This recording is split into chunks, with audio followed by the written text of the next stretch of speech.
Yo, what is going on, guys? It's your boy Fun Size, and as you can see, we've got some easy A's. Love me some easy A's. Hopefully they're not boo-boo, because if they're boo-boo, then I'll be sad. But let's go ahead and take a look at their details. We got our boy Tech Janemba as well as AGL Paikuhan, in which case, honestly, I had no idea when they were going to be getting their easy A's, but now that we've got them, let's see if they're good. Let's see. Okay, so we got Corroded Body and Mind, category Key +3, HP Attack and Defense 180%, or Extreme Class Key +3, HP Attack and Defense 130%. Cool, cool, cool. And then we've got Attack and Defense 180%, guards all attacks, damage reduction rate of 50%. That's what I love to see. That's it right there. Awesome. Starting off strong. Starting off strong. Extreme Class Allies Key +2 and Attack and Defense 30% for the free. For the free. Okay. 3 or more key spheres obtained, or type key spheres obtained. Corroded Body and Mind, or Uncontrollable Power category. I don't know what's happening to my mouth. Category Allies Attack and Defense 30%. Launches an additional attack that has a great chance of becoming a super attack. I mean, honestly, not bad, dude. Not bad. He's supporting.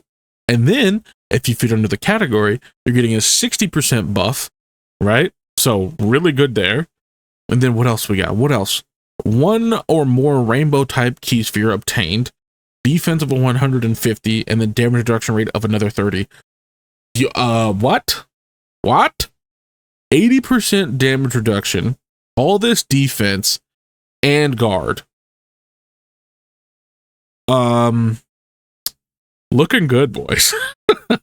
Looking kind of good. I'm not gonna lie. Looking good. Okay, what else? For every attack received, attack plus 20% up to 100%. Okay. And the damage reduction rate 5% down, or -5%, no more than -50. In which case, for every attack received, he's losing 5% damage reduction. And honestly, that's not that bad, right? And the reason being for that is, the reason why they did that is because they want you to transform with the character. They don't want you to just have him as a tank, a powerhouse, and he just sits there giving all this support the whole time. Like they said, no, we're not going to do that. We're not going to give you that. We're going to give him, some good defense, and we're going to make him strong, but we're not going to allow you to just have him sit in slot 1 and just be this defensive juggernaut for no reason for the free. We're not making him like a uber ultra support. We're not doing that. So that's why they said, -5% every single time he gets hit. But he only needs to get hit 5 times to actually transform, right? So, I mean, it's really not that big of a deal. It's really not. So he's protected until he transforms. So hopefully, his transformation is not awful. If his transformation is awful, then I mean, like, I'm sorry, guys. Like, I don't know what to say. But let's find out. So he raises defense, well, he does, but he raises attack. So he potentially is stacking attack, and then he raises defense for 1 turn and causes immense damage to the enemy. Okay, cool. Love to see it. Love to see it. So, I mean, there is a bit of a benefit to him being just like this, other than his defensive ability. He does start to hit a little bit harder once you've gotten him some supers. So, I mean, that's good. That's good. That's real good. All right, dog. What you got for me? This guy. Hopefully he's not cheeks. All right, what do you got? We got attack and defense of 200%. Randomly changes key spheres of a certain type to any one type of key sphere. Okay, sure. So it's just random. Okay, cool. I guess. All right. And then he changes key spheres of AGL to rainbow. Okay. He guards all attacks and has a high chance of evading enemies' attack. We're starting off good. However, I don't know if that's enough. A high chance to dodge and guard is cool. Don't get me wrong. It's great. And especially if you're in slot 2 or 3. But I have a sneaking suspicion that he's going to potentially need to be in slot 1 to get part of his kit, and or like it won't be enough to go slot 1, but we'll see. So we've got 3 or more type key spheres obtained. we get attack and defense of 100% and launches a guaranteed additional super attack.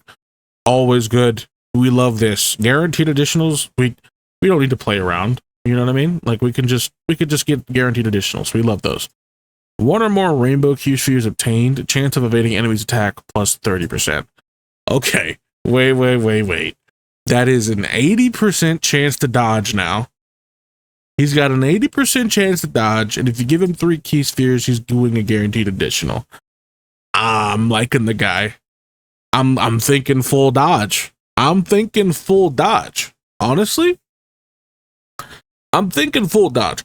Full dodge, some additional, and then we call it a day, right? However, we've also got, before receiving an attack within the turn, damage reduction rate of 30%. Ooh. Before receiving an attack? So if he gets supered in slot 1, essentially. If he gets supered slot 1, he's got guard, he's got 80% chance to dodge, and then he's also got the 30% damage reduction and all that stuff, right? Is it enough? I honestly, I don't know. And I can't confidently say that that's enough for him to go slot 1. I mean, as far as like the dodge and everything, sure, that's fine. But everything else, like just dodge, guard, and a little bit of damage reduction. Like, don't get me wrong. I'm not trying to sit here and say that it's bad. I'm not saying that. I'm just saying that I don't know if 30% damage reduction and guard is enough to like eat a hit without supering. You know what I'm saying? Like, that's all I'm saying. Because depending upon his defense, it really will depend on his defense as to whether or not he'd be able to actually eat a hit if he didn't decide to dodge for some reason. But the 80% chance to dodge is actually really, really good. So after evading an attack, performs a critical hit temporarily upon the character's next attack. I mean, okay. I mean, you see, this is what I was talking about. The only way for that to happen is if the characters are doing AoE attacks, like the boss, right? Or if he's sitting in slot 1. That's the only way he gets guaranteed crits for the turn. There's no other way. There's no other way. So, I mean, do you sacrifice some damage and just go full dodge, right? Dodge an additional to help him defensively as much as possible? Or do you give him some crit as well? You know, that's up to you. That's, you know, dealer's choice here. But at the same time, what do you want out of him? You know what I mean? Do you want him to live, or do you want him to do a little bit of extra damage and potentially die? So, I mean, it's up to you if you want to roll the dice, right? But when he's attacking with 12 or more key attack and defense of 250%, so this is also what I'm saying. Like, he doesn't go slot 1, but I'm sorry. He doesn't go slot 1. He doesn't. He goes in slot 2 or 3. Because with him able to do this, right? Let's say if he is in slot 2, he gets to super first, and then his defensive capability shoots through the roof because he's getting all of this extra defense just from him supering, because he's going to guaranteed super twice, right? Then he could potentially super another time. That makes 3 potential supers where he's raising his defense, right? And still, I believe, stacking attack, because this says greatly raises attack and raises defense for 1 turn. Right? And even if it's not, and he's just greatly raising attack and raising defense for 1 turn, like, that's fine. That's fine. There's no comma or nothing, so I'm going to assume they're together and it's not him stacking attack. But point being, even if that's the case, that 30% to his defense is still fine, right? And then he's getting this as well when he's attacking. Like, he's meant to go in slot 2 or 3. He can go in slot 1 if you need him to, I guess, but mainly 2 or 3, because he gets to attack first and all that, right? And then this is before receiving an attack, not before he attacks himself, right? So he could buff himself up even more before he eats anything. And if he immediately eats a super in slot 2, he's got guard, damage reduction, and the 80% chance to dodge, and he's got all of this defense from him supering, right? So yeah, honestly, I like him. I like Janemba. I do. I like what he's doing. For sure. For sure. He's good. I like him. Now, let's look at the boy Paikuhan.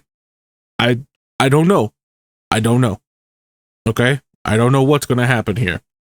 But we've got Connected Hope category, Ki plus 3, HP attack and defense, 180%, or Super Class, Ki plus 3, and HP attack and defense, 130%, right? Then we've got attack and defense of 200%. High chance of evading enemies' attack, so 50% chance. And Super Class allies, Ki plus 2, and attack and defense of 30%. Okay. He's supporting, just like Janemba. Okay.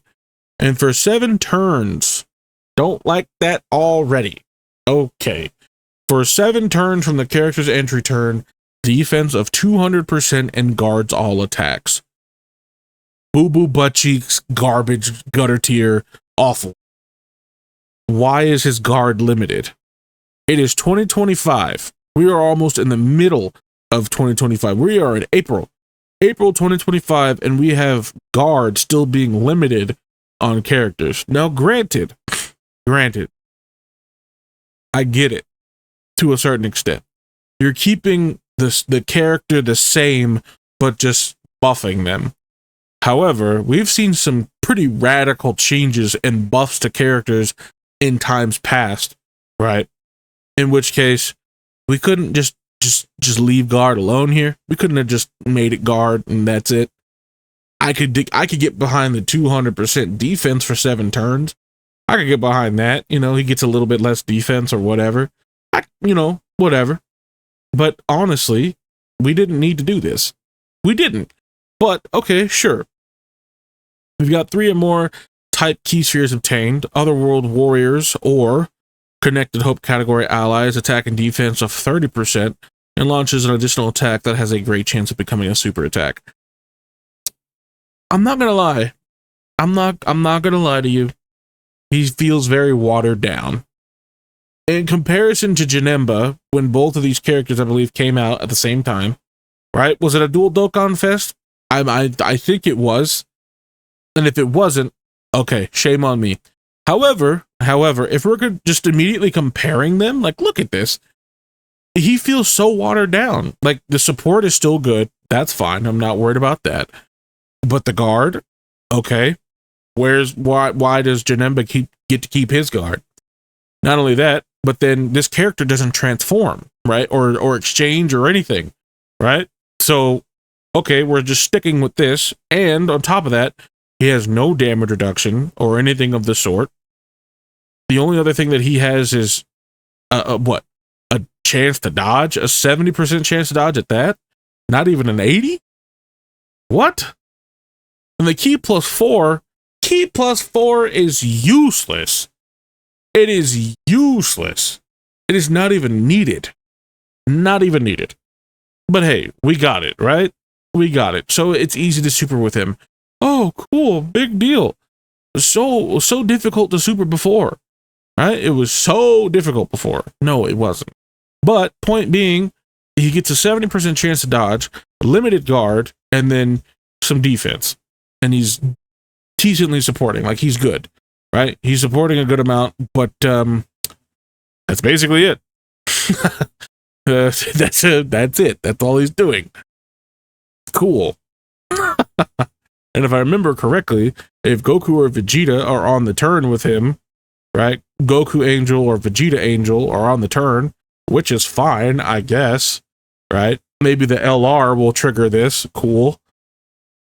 But point being as well, they get greatly effective against all types, right? Effective against all types, I believe, for... Yep. Activated when an ally's name includes Goku or Vegeta Angel attacking in the same turn, and their attack are effective against all types. But before that, it greatly raises attack and defense for 1 turn. Right? That's it. That's all Paikuhan does. And he seals also. He seals their super attack for 2 turns. Right? I don't know, dude. I can't sit up here and say, yeah, Paikuhan looks crazy. Because he does. He does. He looks ass. That's what he looks like. He looks awful. That's what he looks like. I'm sorry. Is there something I missed? Like, is there? Hold on. There's got to be something I missed. I remember this character getting like a ghost usher or something, right? Active skill, master of the other world, facing one enemy, and whose HP is 50%. Ah, here we go. The ghost usher. This is why this character was good. Okay. I forgot about that. Because it doesn't show here in the passive, in which case I don't know why they don't just include the passive right here, like for the active skill or anything. They should just slap it right there. Any transformation conditions, anything like that, bing, bing, bang, right there. Should be right here. I shouldn't have to go over here and get half of a sentence or any of that. Like, it should be right there. But point being, that's why this character was good. He got a ghost usher, and he was able to just be like, no. You're not hitting me. But I still don't see why we had to limit his guard given these other things, these other factors, right? Like, he doesn't really have a whole lot of anything going for him defensively. He has a ghost usher, but that's about it to save him. And that's it. Like, he doesn't feel like he got that much better. Other than like, oh, I can dodge more. And then if I get hit at all, I'm made of glass. So, I mean, I don't know, boys. I don't know. Let me know if I'm being too harsh on him.